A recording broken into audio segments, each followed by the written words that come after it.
Hi hello എല്ലാവർക്കും ഇന്നത്തെ വീഡിയോയിലേക്ക് സ്വാഗതം. നമ്മുടെ ഇന്നത്തെ വീഡിയോയിൽ നമ്മുടെ വീട്ടിലെ നമ്മുടെ ചെറിയ അടുക്കളത്തോട്ടത്തിലുണ്ടായ പടവലങ്ങയാണ് കാണിക്കുന്നത്. ഇപ്പോൾ നമ്മൾ 2 പടവലത്തൈ വാങ്ങി നട്ടതാണ്. അതിൽ നിറയെ കായ്കളുണ്ടായിട്ടുണ്ട്. ഇപ്പോൾ ഓരോ ദിവസവും നമ്മളിതിൽ നിന്ന് കായ്കൾ പറിച്ചെടുത്തുകൊണ്ടിരിക്കുകയാണ്. ഒരു വീട്ടിലേക്ക് ആവശ്യത്തിനുള്ളതിൽ കൂടുതൽ ഞങ്ങൾക്കിപ്പോൾ ഉണ്ടായി കിട്ടുന്നുണ്ട്. പടവലങ്ങ തോട്ടത്തിലാണ് നമ്മൾ. ഇത് ആർക്കും വീട്ടിൽ ഈസി ആയിട്ട് ചെയ്യാവുന്നൊരു കാര്യമാണ്. ഇതിപ്പോൾ ഞങ്ങൾ 2 തൈ വാങ്ങി വച്ചതാണ്. അതിൽ നിന്ന് ഇപ്പോൾ ഇത്രയും പടവലങ്ങയും കാര്യങ്ങളും ഉണ്ടായിട്ടുണ്ട്. ഒരു ഇതുപോലത്തെ വെറും നെറ്റ് വാങ്ങാം, ഇതുപോലത്തെ വല നമ്മൾക്ക് ഈ ഹാർഡ്വെയർസിലൊക്കെ കിട്ടും, വലിയ വിലയൊന്നുമില്ല. അപ്പോൾ ഇത് മേടിച്ച് 4 ചെടികളിലോ അല്ലെങ്കിൽ 4 മരങ്ങൾ നിൽപ്പുണ്ടെങ്കിൽ അതുമേ അല്ലെങ്കിൽ 4 കാല് കുഴിച്ചിടാം. അതിൽ വലിച്ച് കെട്ടിക്കഴിഞ്ഞാൽ, ചെറിയ തോതിലൊന്ന് വലിച്ച് കെട്ടിക്കഴിഞ്ഞാൽ ഇതുപോലെ പടവലങ്ങ ഉണ്ടായി കിട്ടും. ഇപ്പോൾ ഇത് കണ്ടോ, ഇവിടെയുണ്ട്. നമ്മുടെ ഒരു വീട്ടിലേക്ക് ആവശ്യമായ പച്ചക്കറികൾക്ക് ഒരു ബുദ്ധിമുട്ടുമില്ല. പടവലങ്ങ എന്ന് പറഞ്ഞാൽ ഒരുപാട് ഗുണങ്ങളുള്ള ഒരു സംഭവമാണ്. ഇത് നോക്കി, ചെറുതുണ്ടായി വന്ന് ഇവിടെ ഇവിടെ കണ്ട, അവിടെയുണ്ട്, ഇവിടെയൊക്കെ ഉണ്ടായി വന്നു പറിക്കാറായി. ഇപ്പം നമുക്ക് വീഡിയോ എടുക്കാൻ നേരമില്ല, അങ്ങോട്ട് ഞങ്ങൾ ഇങ്ങനെ പറിക്കാൻ വൈകി നിൽക്കായിരുന്നു. നിങ്ങളെ കൂടി ഒന്ന് കാണിച്ചിട്ട് ഇത് പറിക്കാമെന്ന് കരുതി. അപ്പം നമുക്ക് വേണ്ട പടവലങ്ങ കിട്ടുന്നുണ്ട്. അപ്പം നമ്മൾ ഇതിൻ്റെ പരിചരണം എങ്ങനെയായിരുന്നു? ഇത് നമ്മൾ വലിയ പരിചരണം കാര്യമായിട്ട് കേടുള്ള സംഭവമല്ല. ഇതിനുള്ള ഒരു ചെറിയ പ്രോബ്ലം എന്ന് പറഞ്ഞാൽ നമ്മൾ ഇതിൻ്റെ സീഡ് നട്ടാൽ മുളച്ച് കിട്ടാൻ ഇത്തിരി ബുദ്ധിമുട്ടാണ്. മുളച്ച് കിട്ടിക്കഴിഞ്ഞാൽ പിന്നെ പ്രോബ്ലം ഇല്ല. അപ്പോൾ ഞങ്ങളിപ്പോൾ എളുപ്പമായിട്ട് നോക്കിയതെന്ന് പറഞ്ഞാൽ നമുക്ക് VFPCK പോലുള്ള ഗവൺമെൻറ്റിൻ്റെ ഈ സംഭവങ്ങൾ, നഴ്സറികൾ എല്ലാ ജില്ലകളിലും ഉണ്ട്. അവിടെ നമുക്ക് ഇതുപോലെ പച്ചക്കറി തൈകളും എല്ലാ സാധനങ്ങളും അവർ ഉൽപ്പാദിപ്പിച്ച് റെഡിയാക്കി വെച്ചിട്ടുണ്ടാവും. അപ്പോൾ അത് മേടിച്ചു കൊണ്ടുപോയി നടാണെങ്കിൽ വളരെ എളുപ്പം. ഞങ്ങളിപ്പോൾ ഞങ്ങളുടെ അടുത്തുള്ള ഒരു പാർട്ടിയുടെ അവരുടെ വീഡിയോ നമ്മളിട്ടുണ്ട്. അവർ മണ്ണിര കമ്പോസ്റ്റ് തൈ ഉൽപ്പാദിപ്പിച്ച് കൊടുക്കുന്ന പാർട്ടിയാണ്. അപ്പോൾ അവരുടെ അടുത്ത് നിന്ന് 2 തൈ ഉണ്ടാകും. അപ്പോൾ ഞാൻ നോക്കിയപ്പോൾ ഇനിയിപ്പോൾ ഏറ്റവും എളുപ്പമെന്ന് പറഞ്ഞപ്പോൾ തക്കാളി ഇതൊക്കെ നമ്മൾ അവരുടെ അടുത്ത് പോയി വാങ്ങുകയാണെങ്കിൽ നല്ല തൈക്കളാണ്, ഹൈബ്രിഡ് തൈക്കളാണ്. അപ്പോൾ അത് പെട്ടെന്ന് നല്ല ഗ്രോത്തിൽ വളർന്നു വരെയും കാര്യങ്ങളും ചെയ്യും. കേടും കാര്യങ്ങളും കുറവായിരിക്കും. അപ്പോൾ നമുക്ക് നട്ട് പെട്ടെന്ന് വിളവ് എടുക്കാനായിട്ട്, പെട്ടെന്ന് വളർന്നു വന്ന കാര്യങ്ങൾ നടക്കാൻ ഏറ്റവും എളുപ്പം. നമ്മൾ പാകി ശരിയാക്കുന്നതിൽ എളുപ്പം. ഒരു തൈക്ക് ഇതിന് പടവലത്തിൻ്റെതിന് ഒരു തൈക്ക് 10 രൂപ അങ്ങനെ. ബാക്കിയുള്ള തൈകൾ അതിലും റേറ്റ് കുറവാണ്. നമ്മൾ 2 തൈയെ വാങ്ങിയുള്ളൂ. 2 തൈയും ഇവിടെ അതുപോലെ തന്നെ പിടിച്ചു വേണ്ട. ഇതാണ് നമ്മളിവിടെ നിൽക്കണതിൻ്റെ ഇടയിൽ കുത്തി കൊടുത്തു. അതിന് മുകളിലേക്ക് പന്തലിലേക്ക് അത് തൊണ്ട് വെച്ചേക്കണതെന്ന് പറഞ്ഞാൽ തറഞ്ഞു പോകാതിരിക്കാൻ. എന്നിട്ട് നമ്മൾ ഇപ്പോൾ നട്ടിപ്പെന്ന് പറഞ്ഞാൽ ചാണകപ്പൊടി, എല്ലുപൊടി, വേപ്പും പിണ്ണാക്ക്, ഇത്രയും സാധനങ്ങളാണ് കൊടുത്തത്. അത് കഴിഞ്ഞ് നമ്മൾ കപ്പലണ്ടി പിണ്ണാക്ക് ഇട്ട് കൊടുക്കും. പിന്നെ കപ്പലണ്ടി പിണ്ണാക്ക് പുളിപ്പിച്ചിട്ട് ഒഴിച്ചു കൊടുക്കും. ഇത്രയും കാര്യങ്ങളെ ചെയ്തിട്ടുള്ളൂ. ഒരുപാട് വളവും ശുശ്രൂഷയൊന്നായിട്ട് പോയില്ല. ചകിരി വെച്ചേക്കണത് എന്താണെന്ന് വെച്ചാൽ തറഞ്ഞു പോകാതെ ശരിക്കും അതിൻ്റെ വേരിന് പാസ് ചെയ്യാനൊക്കെ സൗകര്യത്തിന് വേണ്ടി. ഇതിപ്പോൾ നമ്മൾ തനിയെ മുളച്ചേക്കണം. നമ്മൾ പാവയ്ക്ക കറി വെച്ചിട്ട് അതിൻ്റെ വിത്ത് വീണ് മുളച്ചേക്കണതാണ്. അതും മുകളിലേക്ക് കയറിയിട്ടുണ്ട്.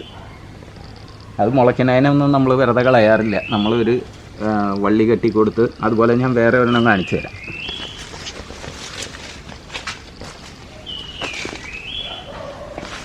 ഇപ്പോൾ ഇതിനകത്തെന്ന് പറഞ്ഞാൽ നമ്മളിവിടെ ചീര ശരിക്കും ഇത് മിറ്റമാണ്. അപ്പോൾ നമുക്ക് മിറ്റത്ത് പോലും കൃഷി ചെയ്യാമെന്നുള്ളതിൻ്റെ തെളിവാണിത്. ഇത് മയിൽപ്പില്ലി ചീരയാണ്. ഇത് റെഡ് ചീര, സുന്ദരി ചീരയാണ്. കണ്ട അതിൻ്റെ കളർ കണ്ട. പിന്നെ അതുപോലെ എല്ലാ സാധനങ്ങളും ഇതിൻ്റെ ഇടയിൽ മുളക് നിൽപ്പുണ്ട്. ഇപ്പം മുളകായാലും നമുക്ക് വേണ്ടത് ഇത് കണ്ട. ഈ മുളകിലൊക്കെ കായുണ്ട്, വെള്ളമുളക്, ഉണ്ടമുളക്. ഇത് നമ്മളുടെ ചങ്കുകിഴപ്പൻ. എല്ലാം ചെറിയ രീതിയിൽ നല്ല വെയിലും കാര്യങ്ങളും ഉള്ള കാരണം അവർ തറഞ്ഞു നിന്ന് ഉണ്ടാകാം. ഈ ചെടിയുടെ പേരറിയാവുന്നവരൊന്ന് കമൻറ്റ് ചെയ്യണേ. പൂത്തിട്ടുണ്ട് കേട്ടോ, ഞാൻ കണ്ടായിരുന്നു, പൂത്തത് ഞാൻ കണ്ട്. ഇതിൻ്റെ പേരറിയാവുന്നവരൊന്ന് കമൻറ്റ് ചെയ്യണേ. നല്ലതാണോ, ഇതെന്താ സംഭവം നമുക്കറിയത്തില്ല. എന്തായാലും നമ്മളിവിടെ ഒരു ചെടിച്ചട്ടിയിൽ വെച്ചിട്ടുണ്ട്. പിന്നെ നമ്മൾ ചീര നട്ടിട്ടുണ്ടെങ്കിൽ അതുപോലെ ഇതിപ്പോൾ ഞങ്ങളുടെ ചെടിച്ചട്ടിയിൽ വളർന്നു വന്നൊരു ചീരയാണ്. അപ്പോൾ അത് ഓവർ ഹൈറ്റിലേക്ക് വന്നപ്പോൾ മറഞ്ഞതാണ്. അപ്പം മറഞ്ഞ് അങ്ങനെ കിടക്കുക. ഇപ്പോൾ ഇതൊക്കെ സീഡുകളാണ്. ഇതൊന്ന് പാകമായി കിട്ടിക്കഴിഞ്ഞാൽ നമുക്ക് ഇതിൽ നിന്ന് എടുത്തു കഴിഞ്ഞാൽ വേണ്ട സ്ഥിരമായിട്ട് നമുക്ക് ചീരവിത്തിൻ്റെ ഒരു പ്രത്യേകത എന്താണെന്ന് വെച്ചാൽ 1 ഇയറൊക്കെ കഴിഞ്ഞാലും ചീരവിത്ത് മുളയ്ക്കും. സാധാരണ നോർമൽ വിത്തുകളെല്ലാം 1 ഇയറൊക്കെ കഴിഞ്ഞാൽ പിന്നെ മുളയ്ക്കില്ല. ഇത് ചീരയുടെ വിത്ത് എന്ന് പറഞ്ഞാൽ എത്ര സമയം നമ്മളുടെ കയ്യിലിരുന്നാലും 90% അത് മുളച്ച് കിട്ടും. ഇപ്പം നമ്മൾ ചീര ഇത് തന്നെ നമ്മൾ വിത്ത് എടുത്തിട്ട് ബാലൻസ് ഉള്ളത് നമ്മൾ പുറത്തേക്ക് നമ്മളുടെ എവിടെയെങ്കിലും പാർട്ടിയിൽ കൊണ്ടുപോയി ഇട്ട് കഴിഞ്ഞാൽ അവിടെ കിടന്ന് മുളച്ച് നമുക്ക് വേണ്ട ചീര കിട്ടും. അത് കണ്ട. പിന്നെ അടുത്ത വിശേഷം, ഇതും അതുപോലെ നമ്മളുടെ തനിയെ മുളച്ച പാവലാണ്. അപ്പോൾ അതിന് ഞാൻ ഇവിടുന്ന് 2 കടയുണ്ട്. ഞാനിവിടെ ഇങ്ങനെ ഒരു ചെറിയ കമ്പ് നാട്ടി എന്നിട്ട് ഇങ്ങനെ മുകളിലേക്ക് കൊടുത്തു, ഇതുപോലെ ഒരു വള്ളി കെട്ടി കൊടുത്ത് ആ പന്തലിലേക്ക് തന്നെ നമ്മൾ വിടാം. അപ്പോൾ ആ പന്തലിലേക്ക് വിടണമെന്ന് പറഞ്ഞു കഴിഞ്ഞാൽ ആ പന്തലിൽ ചെന്ന് കഴിയുമ്പോഴേക്കും മറ്റേതിൻ്റെ ആ ഏകദേശം വിളവ് കഴിയുമ്പോഴേക്കും ഇതവിടെ ചെന്ന് കായും. പിന്നെ ഇത് നമ്മളുടെ പേരയാണ്. അപ്പോൾ പേരയിൽ റെഡ് ഗുവാവ. ഇതിൽ പേരയ്ക്ക ആയി, ഞങ്ങൾക്ക് പേരയ്ക്ക കിട്ടിയിട്ടില്ല. പക്ഷേ ഇതിനു മുമ്പ് ഉണ്ടായിട്ട് കൊഴിഞ്ഞു പോയി. നമ്മുടെ മറ്റേ പേരിൽ അപ്പുറത്തൊരു പേരുണ്ട്, അതിൽ നമുക്കൊരു വലിയ പേരയ്ക്ക കിട്ടി. ഇന്നലെ ഞങ്ങൾ എല്ലാവരും കൂടി കഴിച്ചു. പിന്നെ ഇത് നമ്മുടെ ബേറാപ്പിൾ എല്ലാം കഴിഞ്ഞു, ഓൾമോസ്റ്റ് എല്ലാം ഞങ്ങൾ പറിച്ച് തിന്നു. ഇതിനിപ്പോൾ ലാസ്റ്റ് ഉള്ളതാണ്, നല്ല വലിപ്പത്തിലായിട്ടുണ്ട് കേട്ടോ. ഇത് നല്ല വലിപ്പം എന്ന് പറഞ്ഞാൽ അതിൻ്റെ പ്രത്യേകത ഇത് കൂടുതൽ എണ്ണ ഉണ്ടാവുമ്പോൾ നമ്മളുടെ ചെറുതായിട്ട് മാറും. ഇതിപ്പോൾ എണ്ണത്തിൽ ഭൂരിഭാഗവും നമ്മൾ കട്ട് ചെയ്തെടുത്തു. ഇവിടെ പല ടൈപ്പ് ഉണ്ട്, അവിടെയൊക്കെ വേണ്ടതുണ്ടായിട്ടുണ്ടായിരുന്നു. പിന്നെ നമ്മുടെ മറ്റേ ഫ്രൂട്ടിനെ കാണിച്ചേ, ഇത് കുറേ ഫ്രൂട്ടിൽ നിന്ന് കിട്ടി കേട്ടോ. നിറയെ കായ ഉണ്ടായിട്ടുണ്ട്. ഓസ്ട്രേലിയൻ സിഡേബാർ ചെറിയാണ്. ഇത് ഞങ്ങൾക്ക് കുറേ കിട്ടി. അപ്പോൾ ഇത് നമുക്ക് പാകി കഴിഞ്ഞാൽ പെട്ടെന്ന് ഒരു 1.5 വർഷമൊക്കെ ആകുമ്പോഴേക്ക് ഇതുമ്പോൾ നിറയെ കായാവും.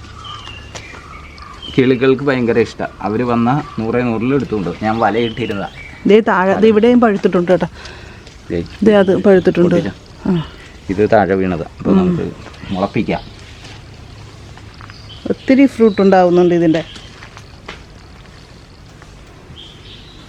ഓട്ടോമാറ്റിക്കായിട്ട് ഇതിൻ്റെ കടയ്ക്ക് തൈകൾ മുളക്കും. അപ്പോൾ നമ്മൾ ഇതിനകത്തൊരു പ്രത്യേകത എന്ന് പറഞ്ഞാൽ ഇത് ഓവർ വലിപ്പമുള്ളതല്ല. ഓവർ വലിപ്പമുള്ളത് കിട്ടിക്കഴിഞ്ഞാൽ നമുക്കിപ്പോൾ ഒരു വീട്ടിലേക്ക് കറിക്ക് ഒരുപാടായിപ്പോവും. നമുക്ക് അത്രയും യൂസ് ചെയ്യേണ്ട ആവശ്യം വരില്ല. ഇതിപ്പോൾ മീഡിയം സൈസ് നല്ലത് ഈ ഇനമാണ്. അപ്പോൾ നമുക്ക് ഇതിപ്പോൾ ഒരു വീട്ടിലേക്ക് ഒരു കറിക്ക് യൂസ് ചെയ്യാം. അപ്പോൾ നമ്മൾ പുതുതായിട്ട് പടവലം കൃഷി ചെയ്യാനായിട്ട് ആഗ്രഹിക്കുന്നവർ നല്ല ഗുണനിലവാരമുള്ള ചെടി അല്ലെങ്കിൽ വിത്ത് വാങ്ങി വേണം നടാനായിട്ട്. എന്നാൽ മാത്രമേ നമുക്ക് രോഗകീടബാധകളൊന്നുമില്ലാതെ നന്നായിട്ട് വളർന്ന് നമുക്ക് കായ്കൾ കിട്ടുകയുള്ളൂ. കീടങ്ങൾ ആക്രമിക്കാൻ തുടങ്ങിയതിന് ശേഷം നമ്മൾ കീടനാശിനി തിരക്കി പോയിട്ട് കാര്യമില്ല. അതിനു മുമ്പ് തന്നെ ചെറിയ രീതിയിൽ ജൈവ കീടനാശിനികൾ നമുക്ക് വീട്ടിൽ തയ്യാറാക്കി സ്പ്രേ ചെയ്ത് കൊടുക്കുന്നതൊക്കെ കീടങ്ങളെ അകറ്റാനായിട്ട് സഹായിക്കുന്ന ഒരു കാര്യമാണ്. സ്ഥലപരിമിതി ഉള്ളവർക്കും വെച്ചുപിടിപ്പിക്കാൻ പറ്റിയിട്ടുള്ള പഴവർഗ്ഗ ചെടികളുടെ ഒരു കളക്ഷനാണ് കാണിക്കാൻ പോകുന്നത്. ഇത് ഞങ്ങൾ പാതുവ ജാക്ക് ഫാമിൽ നിന്ന് വാങ്ങി വെച്ചിട്ടുള്ള ഒരു സ്വീറ്റ് അമ്പഴമാണ്. ഇതിൻ്റെ പ്രത്യേകത നമുക്ക് എപ്പോഴും അമ്പഴങ്ങ കിട്ടുമെന്നുള്ളതാണ്. നമുക്ക് മാങ്ങ ഇല്ലാത്ത സീസണിൽ മാങ്ങയ്ക്ക് പകരമായിട്ട് യൂസ് ചെയ്യാമെന്നുള്ളതാണ് ഇതിൻ്റെ ഒരു പ്രത്യേകത. പിന്നെ അച്ചാറുണ്ടാക്കാനും ഉപ്പിലിടാനും എല്ലാത്തിനും നമുക്ക് ഉപയോഗിക്കാം, വെറുതെ കഴിക്കാനും പറ്റും. അപ്പോൾ സ്ഥലം അധികം ഇല്ലാത്തവർക്ക് പറ്റിയിട്ടുള്ള ഒരു ചെടിയാണ്. അതുകൊണ്ടാണ് ഞാൻ ഈ വീഡിയോയിൽ ഈ ഒരു അമ്പഴത്തെ ഉൾപ്പെടുത്തിയത്.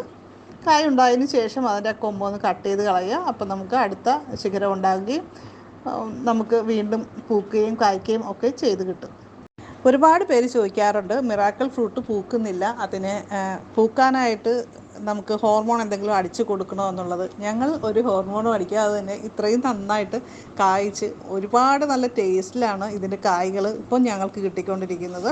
ഇപ്പം നമ്മുടെ ഇവിടുത്തെ പ്രകൃതിയുടെയും ഒക്കെയുള്ള ഒരു വ്യത്യാസമായിരിക്കും. നല്ല ടേസ്റ്റി ഫ്രൂട്ടാണ്. ഞങ്ങൾ 3ഉം 4ഉം ഒക്കെ ഒരു ദിവസമൊക്കെ കഴിക്കാറുണ്ട് ഇതിൻ്റെ ഫ്രൂട്ട്. പിന്നെ ഇത് കിളിയുടെ ശല്യമുണ്ട്. കിളികൾ വന്നിരുന്ന് ഇത് കൊത്തിക്കൊണ്ട് പോകുന്നുണ്ട്. അവർക്ക് പോലും ഇതിൻ്റെ ടേസ്റ്റ് ഇഷ്ടപ്പെട്ടു. അപ്പോൾ അതുകൊണ്ട് അങ്ങനെ അവരും കൊണ്ടുപോകുന്നുണ്ട്. അതാണ് ഞങ്ങളുടെ മിറാക്കിൾ ഫ്രൂട്ടിൻ്റെ വിശേഷങ്ങൾ. പിന്നെ ഇതിൻ്റെ നമ്മൾ വിത്ത് നമ്മൾ കിളിപ്പിച്ച് കഴിഞ്ഞാൽ നമുക്ക് പുതിയ തൈ ഉൽപ്പാദിപ്പിച്ചെടുക്കാം. അല്ലാതെ നമ്മൾ വേറെ ഗ്രാഫ്റ്റും കാര്യങ്ങളും ബഡും ഒന്നും ആവശ്യമില്ലാത്തൊരു ചെടിയാണ്. നിറയെ പൂക്കളുണ്ടാകും. അതേപോലെ തന്നെ കായ്ക്കാനായിട്ട് ഞങ്ങൾ ചെയ്തൊരു ചെറിയൊരു കാര്യമെന്ന് പറഞ്ഞാൽ, അങ്ങനെ പ്രത്യേകിച്ച് നമ്മൾ ചെയ്തതല്ല, എന്നാലും നമ്മൾ ചെയ്തപ്പോൾ അതിന് ശേഷമാണ് നിറയെ ഇതുപോലെ ഭംഗിയിൽ പൂക്കുകയും കായ്ക്കുകയും ഒക്കെ ചെയ്തിട്ട് പൂക്കളുണ്ടാകുമായിരുന്നു. നേരത്തെ കൊഴിഞ്ഞു പോവുകയായിരുന്നു ചെയ്തിരുന്നത്. നമ്മുടെ ഫിഷ് ടാങ്കിലെ വെള്ളം ഇതിന് ഒഴിക്കാൻ തുടങ്ങിയതിൽ പിന്നെയാണ് നമുക്ക് ഇത്രയും നന്നായിട്ട് കായ്കൾ പിടിച്ച് കിട്ടിയത് എന്നാണ് ഞങ്ങളുടെ ഒരു അനുഭവം. അപ്പോൾ അതങ്ങനെ ചെയ്യാൻ പറ്റാത്തവർക്ക് ഫിഷ് അമിനോ ആസിഡ് നമുക്ക് ഉപയോഗിക്കുകയാണെങ്കിലും ഇതേ റിസൾട്ട് കിട്ടാൻ സാധ്യത കൂടുതലാണ്. നമ്മുടെ ഇവിടെ ബറാബയിൽ നിറയെ കായ്കൾ ഉണ്ടായിട്ടുണ്ട്. ഓരോ പ്രാവശ്യവും കായ്കൾ ഉണ്ടാകുമ്പോഴും നല്ലൊരു ഭംഗിയാണ് കാണാനായിട്ട്. ഈ പ്ലാന്റ് നിറയെ നല്ല മഞ്ഞ കളറിലെ കൊലകലകളായിട്ട് ഇതിൻ്റെ കായ്കൾ ഇങ്ങനെ ഉണ്ടായി നിൽക്കുന്നത് കാണാൻ അടിപൊളിയാണ്. അപ്പോൾ നമുക്ക് അധികം സ്ഥലമില്ല, വലിയ വലിയ പ്ലാന്റുകളൊന്നും വെക്കാൻ സ്ഥലമില്ലാത്തവർക്ക് നമുക്ക് വീട്ടുമുറ്റത്ത് വെക്കാൻ പറ്റിയിട്ടുള്ള ഒരു പ്ലാന്റാണ്. ബറാബൻ നമുക്ക് നന്നായിട്ട് പഴുത്തതിന് ശേഷം നമുക്ക് വൈൻ ഉണ്ടാക്കാം. നല്ല പഴുത്ത പഴം കഴുകിയെടുക്കുക. നമ്മളൊരു ചില്ല് കുപ്പിയിൽ കുറച്ച് ബറാബ ഇടുക, പിന്നെ കുറച്ച് പഞ്ചസാര ഇടുക. ഇതിലേക്ക് കുറച്ച് കറുവാപ്പട്ടയും അതേപോലെ തന്നെ ഗ്രാമ്പൂവും ഇട്ട് കൊടുക്കാവുന്നതാണ്. അതേപോലെ നമുക്ക് ഇട്ട് അടച്ച് വയ്ക്കാം. 21 ദിവസം കഴിഞ്ഞിട്ടും നമുക്കത് പിഴിഞ്ഞെടുത്ത് നമുക്ക് അരിച്ച് ഉപയോഗിക്കാം. അടിപൊളി വൈനാണ് കേട്ടോ. അപ്പോൾ ഇതേവരെ ബറാബ ഉള്ളവർ ഇത് ചെയ്ത് നോക്കിയിട്ടില്ലെങ്കിൽ അടുത്ത ദിവസം ഇനി പൂക്കുകയും കായ്ക്കുകയും ഒക്കെ ചെയ്യുമ്പോൾ ഇതുപോലെ ഒന്ന് ചെയ്ത് നോക്കൂ. അപ്പോൾ ഇന്നത്തെ വീഡിയോ നിങ്ങൾക്ക് ഇഷ്ടമായിട്ടുണ്ടെങ്കിൽ ലൈക്ക് ചെയ്യുക, ഷെയർ ചെയ്യുക. അതുപോലെ ആദ്യമായിട്ട് നമ്മുടെ ചാനൽ കാണുന്നവരൊക്കെ സബ്സ്ക്രൈബ് ചെയ്ത് ബെല്ലൈക്കൺ ക്ലിക്ക് ചെയ്ത് ഓളൊന്ന് സെലക്ട് ചെയ്ത് വയ്ക്കുക. അപ്പോൾ നമുക്ക് വീണ്ടും കാണാം. നന്ദി, നമസ്കാരം.